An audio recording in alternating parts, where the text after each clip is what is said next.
Hello guys, in this video tutorial I'm going to show you how you can deactivate your Facebook Messenger. So the thing I need to start with is you cannot deactivate your Messenger without deactivating your Facebook account. So what we will need to do is we will need to deactivate our Facebook account, and when Facebook is asking us about also deactivating our Facebook Messenger, we're gonna say yes. Also, if you are interested in Facebook marketing, like how to grow and make more money from Facebook, check out our free Facebook resources and sign up for a free newsletter below. Alright, but now let me show you how you can deactivate your Facebook Messenger. So first we need to open up Facebook.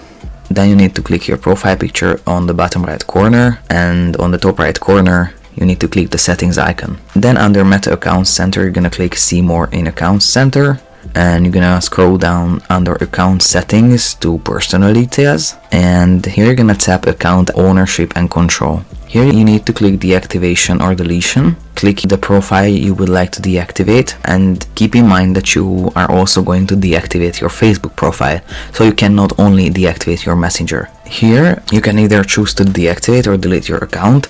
Now we only want to temporarily deactivate our account, so we're gonna choose deactivate and click continue. Here Facebook tells us about the pages and additional Facebook profiles that will be deactivated with the account. We're gonna just click continue.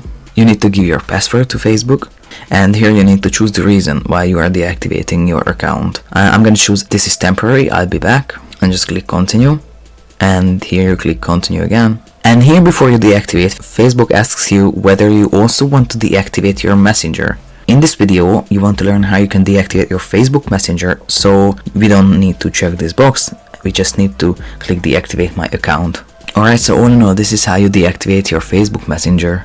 I hope you found this tutorial useful. If you want to get access to our Make More Money with Facebook checklist for free, or the Facebook page growth checklist and other Facebook marketing resources and deals, make sure to check the links in the description below. Also, we have a free weekly Facebook marketing newsletter that you can also sign up below. And last but not least, if this tutorial wasn't up to date, make sure to check the more detailed and updated tutorial blog post as well, that you can also find in the video description below.